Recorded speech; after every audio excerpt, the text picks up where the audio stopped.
Sleep didn't come that night, nor the next. Instead, I plotted quietly, meticulously. I revisited our shared calendar, our texts, our bank statements, looking for anomalies. Gas receipts that didn't match her commute, dinner charges at restaurants I had never heard of, hotel charges that made no sense. Each piece of evidence was a thread leading me toward a truth I wasn't sure I was ready to accept. And with every thread, my resolve hardened, not in violence, but in careful surgical preparation. I started small enough that no one could notice. A glance at the bathroom counter for misplaced hair ties, a quick check of the glove compartment for receipts, subtle questions about girls' nights and book clubs that never existed. And always, the purse on the counter, its contents sealed tight. Every time she reached in without knowing, I felt a shiver of control, a bittersweet satisfaction that made me feel both guilty and vindicated. Then came the first real hint that this wasn't a fleeting mistake or momentary lapse on her part. The texts, at first innocent, or so they seemed. Had a great time tonight. Can't wait to see you again. Playful emojis that felt harmless at first glance. But context mattered. The times, the locations, the recurring name. Something wasn't right. I didn't respond. I didn't ask questions. I simply observed, documented, and waited. It felt like standing on the edge of a cliff, heart pounding, knowing that the fall was inevitable. And now, here I am, sitting at the kitchen counter in the quiet morning, the sealed condoms staring back at me, realizing that what I thought was a small act of rebellion, a sealed pack of latex, was just the beginning. This wasn't going to be a simple confrontation. This wasn't going to be a weekend fight, a shouting match, or a rushed apology. This was the start of a story I hadn't wanted to be in, but one I was determined to write on my own terms. The betrayal was out in the open, waiting silently in that purse, and I knew, deep down, that life as I knew it was over. I glanced at the door, half expecting her to walk in, to catch me in my quiet vigil. But the house remained empty, the only sounds the hum of the refrigerator and the distant bark of Tucker in the yard. And in that stillness, I realized something chilling. It wasn't just the condoms or the betrayal. It was the realization that I had to rebuild, rethink, and rearm myself. Every memory of laughter, every road trip, every Bud Light on the porch, it was all a double-edged sword now. I could cherish it, or I could let it poison me. The choice I understood was mine. And with that understanding came a singular dark thrill of anticipation. Because for the first time in months, maybe years, I felt something sharp and precise. Clarity, control, and the faint, irresistible urge to turn betrayal into a story she would never forget. The days after sealing those condoms were a strange kind of hell. Life carried on with its mundane rhythm. Morning coffee, traffic to work, emails stacking like tiny insults. But underneath it, I was on high alert. Every text alert on my phone, every knock at the door, every muffled laugh from the living room made my chest tighten. I became a man obsessed with patterns, with inconsistencies. My friends called me paranoid, but I didn't care. I had reason to be. The tiny cracks I'd dismissed as imagination were becoming too large to ignore, too loud to be excused. I started keeping a small notebook, something ridiculous I had picked up at Target, the kind with a leather cover and ribbon bookmark. Every strange activity, every questionable absence, every lie, even the little ones, went in that notebook. On Friday, I noticed Sarah had taken her lunch out more often than usual. Not just lunch. Sometimes late-night coffee runs that I knew she hadn't mentioned. Sometimes quick meetings that lasted an hour. I didn't ask. I didn't confront. I watched, made notes, calculated distances, timings, and patterns, treating her like a puzzle I was determined to solve. Her phone became the first major piece of evidence. I noticed it had begun to ring in her sleep, vibrating with a light she would immediately hide under the pillow. Every notification was urgent, encrypted, private. She'd type furiously and delete messages before I could even glance. One Saturday morning, I saw her phone light up in the kitchen, the glow reflected in the coffee pot. I waited. She left for the bathroom, and I grabbed it, feeling the surge of adrenaline I hadn't felt since college finals. Unlocking it was easier than I expected. She'd set the fingerprint reader to recognize both of us for convenience. Scrolling through her messages felt like reading someone else's diary in real time, a diary I never wanted to exist. Flirtatious comments, late-night rendezvous, ambiguous locations. There was one contact, listed under a nickname I didn't recognize, who seemed to be the focus of every secret meeting. Dinner at a trendy sushi place downtown, drinks at some bar off Rainy Street, a weekend getaway that she claimed was a work retreat, but had a receipt for a hotel suite in San Antonio. I photographed everything, cataloged it in my phone, synced to my cloud drive. The thrill of discovery was tainted with sorrow, but it was also empowering. I wasn't blind anymore. I began to triangulate evidence. Gas receipts didn't match her usual routes. Hotel receipts matched the time she claimed to be working late. A mysterious credit card charge from a boutique downtown popped up just after she said she was home with me. I printed copies, stacked them on my desk, a physical manifestation of the betrayal, tangible and undeniable. The more I gathered, the less I needed conjecture. The evidence didn't lie, and neither did my gut. One afternoon, I received a curious package at home, no return address. Inside was a disposable camera, several photos printed in sepia tones. Each one was a snapshot of Sarah leaving restaurants, entering hotel lobbies, smiling at someone I couldn't see in the frame. Whoever sent it had been watching, collecting, framing her behavior as if preparing me for the reveal. It was unsettling, but I didn't panic. Instead, I integrated it into my growing dossier. I labeled the folder, Evidence, Stage 1. Then came the text message that made my stomach drop. Sarah had accidentally left her iCloud sync active on my old laptop when she updated her password. Through the notifications, I saw a string of photos, closely cropped images of her and the man, hands intertwined, feet under a table, intimate glances. No nudity, nothing explicit, just enough to confirm what my instincts had already told me. This was not casual. This was deliberate. A second set of photos, this time time-stamped for a Sunday morning, showed her slipping out of our driveway, car packed, hugging the man goodbye. I studied each photo, looking for context, for clues, for a way to rationalize it. There was none. I wasn't reckless, but I was thorough. Every piece of evidence went into a file on an external hard drive I locked in the spare bedroom. I labeled each folder with dates, locations, and times. There were texts, screenshots of bank statements, receipts, photos, even a printed copy of a GPS check-in from her phone that matched the hotel's location. I was building a case, not for a courtroom yet, but for the confrontation I knew would come. The knowledge that this truth was mine, and mine alone, gave me a grim satisfaction. Still, I couldn't shake the disbelief that someone I had shared every Tuesday night taco night, every Sunday football game, every Christmas morning breakfast with could harbor such secrets. I remember the time she surprised me with tickets to a live Austin City Limits show, her eyes sparkling as we navigated the crowd, the smell of street tacos and beer filling the air. How many other smiles, how many other seemingly innocent moments had been staged or observed with someone else in mind? I tried not to dwell on it, but the seeds of doubt had rooted deep, and now they demanded to be fed. One night, I followed her. Not stalking in the cinematic sense, but driving behind, keeping a safe distance, tracking her movements on my phone's GPS. She parked near an upscale coffee shop, met someone, laughed in a way I hadn't heard for months, maybe years. They left together in separate cars, meeting later in the parking lot of a hotel. I took photos from my car, careful, detached, but burning with a mix of fury and grief. Every picture, every detail added to the undeniable mosaic of betrayal. I started thinking about timing, planning my moves. The condoms on the counter, sealed with super glue, were just the first small act of control, but the evidence? That was my leverage. The situation demanded precision. I couldn't confront her blindly. I needed everything in order. And yet, every day she acted normal, made small jokes about the laundry or dinner, leaving the house without a hint of suspicion. The contrast made my anger simmer, mixing with a dark amusement. She was walking in a world she thought I didn't see. But I did. I always did. Then, just when I thought I had all the evidence I could collect, a new piece appeared. A mysterious letter slid under the front door, the handwriting unfamiliar. It read, "You're closer than you think. But be careful, she's clever." No signature, no return address, nothing. My pulse quickened. Someone else knew. Someone else had seen her patterns, maybe even tracked her movements. Was it a warning or a taunt? I stored it with the photos, the receipts, the texts, as another fragment in the puzzle.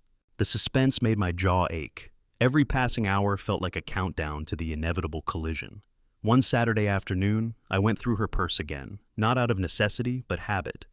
That same pack of condoms, still sealed, stared back at me.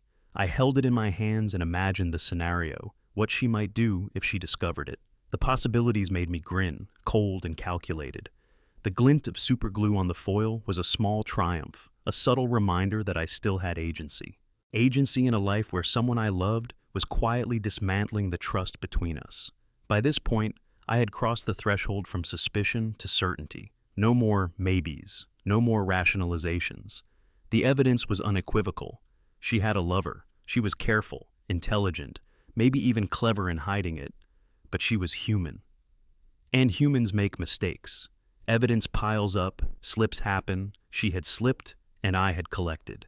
As the sun set over Austin that evening, casting long shadows across our living room carpet, I sat surrounded by folders, screenshots, and printed receipts. The house was quiet, deceptively so, like it was holding its breath for what was coming next. I realized that confronting her wasn't going to be the catharsis I craved. It was going to be a spectacle, a moment of undeniable truth that would strip away any veneer she had left, and I would be ready. Every piece of evidence lined up like soldiers, waiting for the order to march. I leaned back in my chair, the weight of inevitability pressing on my shoulders, and whispered to myself, "It's all here. She can't deny it. Not anymore." And that's when I saw it. A text alert on her phone, pinging through the kitchen wall. The same pattern, the same nickname, the same flirtatious tone. My heart sank, my hands tightened around the edge of the table. This was the moment. Evidence had become irrefutable, undeniable. The truth was no longer a shadow in my mind. It was a living, breathing reality, waiting for the world to see. I took a deep breath, imagining the confrontation. Not just a quiet argument, but a full reveal. Maybe in the kitchen, maybe at dinner with friends, maybe even somewhere public, where the stakes would make the betrayal taste bitterly sweet in every witness's mouth. The thought sent a shiver down my spine. I had all I needed. I just needed the right moment. And as I stared at her purse one more time, the sealed pack of condoms glinting in the dim light, I realized that the moment was coming sooner than I expected. Something was about to happen, something that would change everything. I didn't plan it at first, not really. The idea of confronting Sarah in a public setting came almost by accident. Saturday afternoon, our neighborhood BBQ at Joe's house, everyone gathered around picnic tables, with disposable plates of ribs and Bud Light cans sweating in the sun, seemed innocent enough, but I saw the opportunity instantly. Here, amidst familiar faces, our neighbors, friends, even her work colleagues, truth could hit harder than any quiet argument at home. The exposure would sting, humiliate, and leave no room for gaslighting. She arrived in her usual breezy fashion, sunglasses perched on her nose, hair perfectly styled, her laugh like a bell over the chatter of children chasing frisbees. I watched from across the yard, my hands buried in my pockets, phone tucked away, the folder of evidence hidden under my jacket. Her casual smiles felt like knives now, each one a reminder of what she had been hiding, what I had unearthed. I approached her slowly, letting my presence register. She looked up, surprised, perhaps even suspicious. "Hey, you look serious," she said, tilting her head, the breeze catching strands of her hair. "Serious? I'm deadly serious," I said, voice calm, almost too calm. Calm was my weapon. People would notice it. Calm meant control. Her eyes narrowed slightly, instinctively sensing the shift. But she didn't protest. She never did when I was like this. I had learned that over years of marriage, my temper rarely flared outwardly, but when it did, it cut clean and precise. Mind stepping over here? I nodded toward a slightly secluded area behind the grill. She hesitated, then followed, keeping a subtle distance, her heels sinking slightly into the grass. The conversation started ordinary, small talk, neighborhood gossip, but I wasn't listening. I was reading her, watching the flicker of tension cross her face as she tried to figure out my calm. I opened my jacket and pulled out the folder, laying it carefully on the picnic table. The sunlight gleamed off the laminated receipts, printed texts, and photographs. She froze, the first crack in her composure. I watched her hands twitch. What's all this?" she asked, voice shaky now. She was trying to sound casual, but the tremor betrayed her. "This," I said, pointing at the evidence, "is everything I've collected over the past few weeks. Every late-night trip, every secret meeting, Every hotel stay and every flirtatious text, every call you tried to hide. My voice didn't raise, didn't need to. The crowd around us had begun to take notice. Neighbors peeking, friends whispering, children still running and screaming, but with occasional glances at the adults' tension. Sarah's face turned pale. You've been spying on me?" she gasped, indignation mixing with fear. "Not spying," I corrected, sliding a printed photo across the table. It showed her exiting a hotel with a man whose face was partially obscured, but the posture, the timing, the car in the background, everything matched.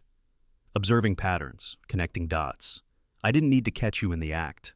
I just needed the truth to accumulate. Her jaw dropped, lips quivering. She tried to reach for the folder, but I held it just out of reach. You can't prove anything," she said, though the lie sounded hollow even to her.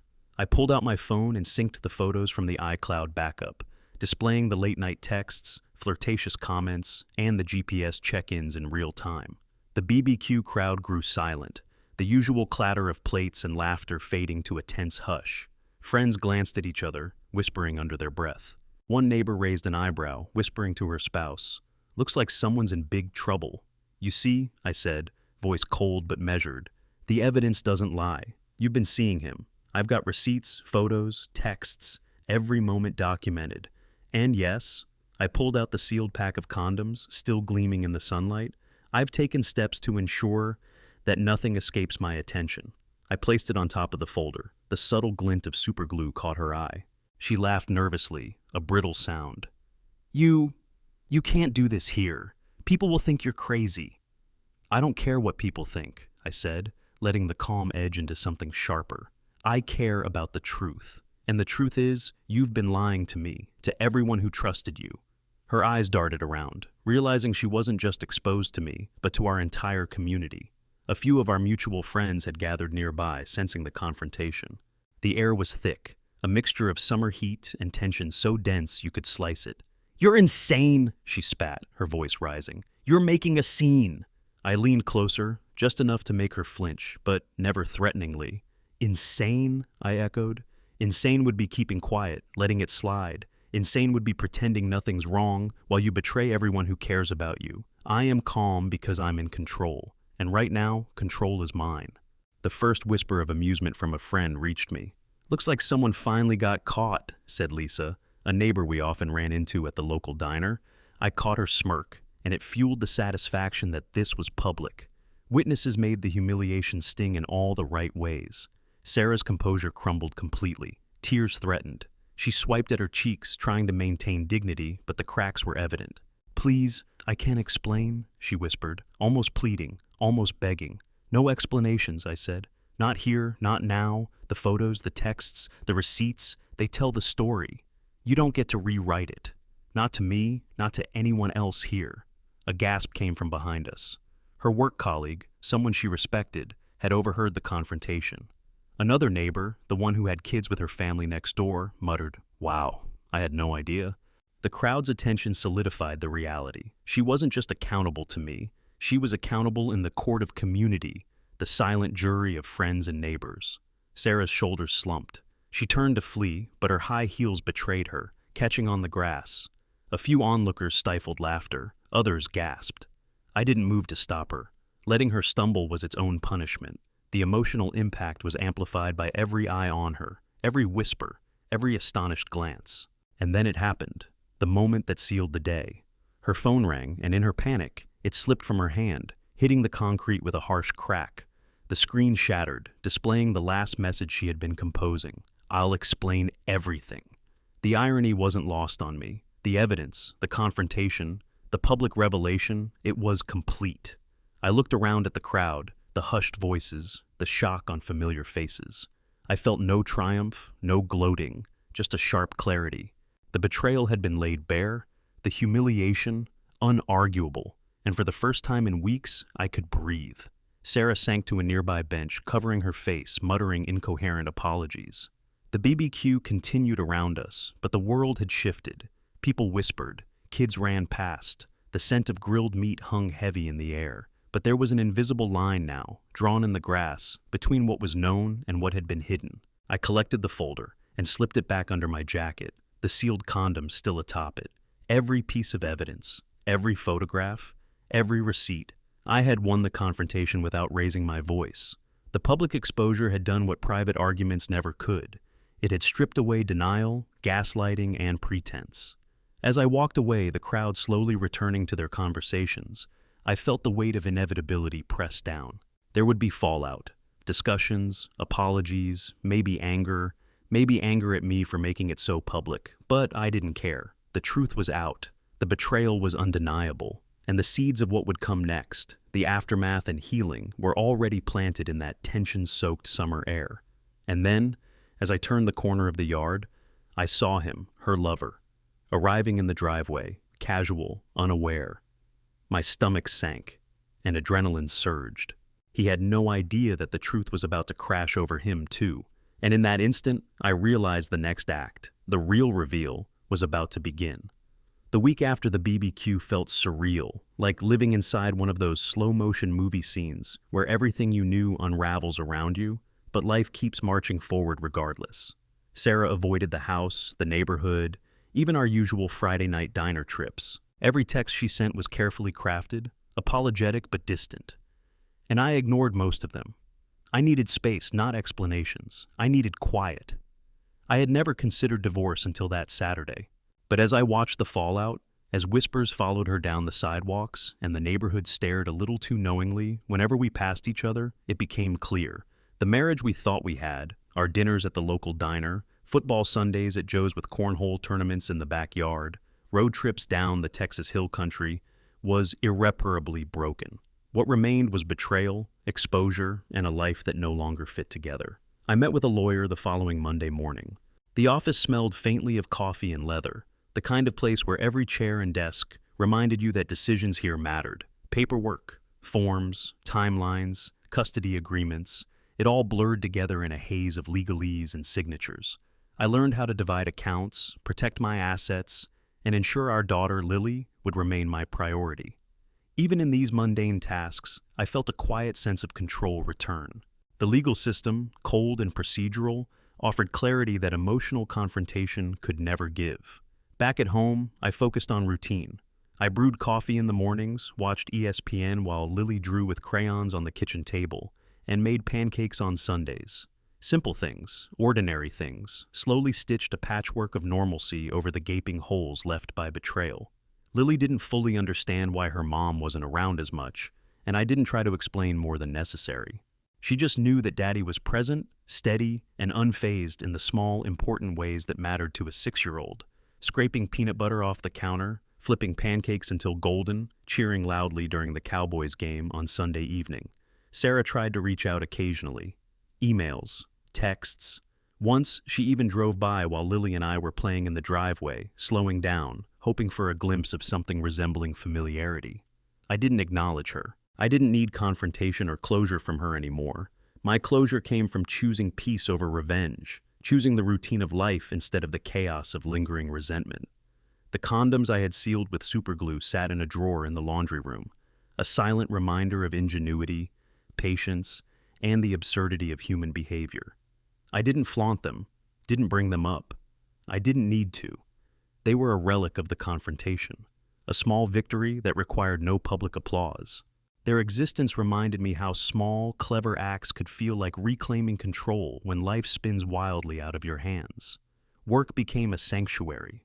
My career in IT, which often required late nights troubleshooting servers and coding applications, consumed enough of my mental space to prevent obsessive rumination. The hum of the office, the quiet clatter of keyboards, and the occasional frustrated phone call from clients grounded me.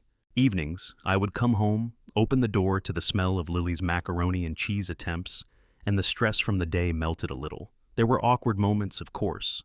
Mutual friends sometimes asked how we were doing, their curiosity thinly veiled by polite concern. People assumed things, sometimes correctly, sometimes wildly off base. I didn't correct every misperception. Let them think what they wanted. Perception had never mattered as much as reality, and reality was that I was moving forward, Lily was thriving, and Sarah had removed herself from the picture enough that her influence on my life was minimal. The community, too, gradually resumed its rhythm. Neighborhood barbecues continued, although the subtle tension never completely vanished. I found solace in small victories: a neighbor complimenting Lily's artwork, someone borrowing my grill tools without a word of awkwardness, friends inviting me for a late-night football game on TV. Life went on, and so did I. One Thursday evening, a gentle wind blew through the kitchen window as I washed dishes. Lily's latest masterpiece, a chaotic scribble of rainbow lines and stick figures, was taped proudly to the fridge. I looked at her, smiled, and realized how the mundane, everyday acts of parenthood had become my salvation. The betrayal, the humiliation, the confrontation, they no longer had power over my peace. They existed as shadows, yes, but shadows that had no grip on the warmth of light in the house I was building with my daughter. Sometimes, I'd catch myself thinking about Sarah, imagining how she was navigating her own life. There was no joy in these thoughts, no craving for revenge, just curiosity, fleeting and unanchored. I didn't need to know if she felt shame, regret, or triumph. None of that affected me anymore. I had reclaimed my center. My priorities were clear: stability, love for Lily, and my own emotional freedom. One evening, after a long week of work and parenting, I sat on the front porch, a cold Bud Light sweating in my hand, Lily asleep inside. The sun dipped low over the rooftops, casting long shadows across the lawn. I watched as the neighborhood settled into quiet, the sound of distant traffic blending with the soft hum of air conditioners. The house felt like mine again, my sanctuary, stripped of tension, stripped of deceit. I thought back to the sealed condoms, the folder of evidence, the public humiliation, and the reckoning at Joe's BBQ. A smirk tugged at the corner of my mouth. Life had a strange way of balancing itself, sometimes dramatic, sometimes absurd, always poetic in its own messy way. The trick, I realized, was letting go of the need to control outcomes and embracing the small, meaningful moments that truly defined a life. I poured myself another beer, leaned back, and let the evening settle over me. Lily would wake soon, bright-eyed and full of questions, demanding pancakes and attention. That was real life. That was the victory. I didn't need to plot elaborate revenge, didn't need to linger in bitterness. The peace I had carved for myself and for my daughter was stronger than any public spectacle or clever trick. The final punchline of it all: sometimes justice is quiet. Sometimes the trash takes itself out. The truth unfolds without chaos, without shouting. And most importantly, the ones who matter, the innocent, the children, the loyal friends, keep thriving, oblivious to the petty cruelty of others. I sipped my beer, the sun finally disappearing behind the rooftops, and smiled. Life was messy, life was unfair, but life was mine again. And in the end, that was enough.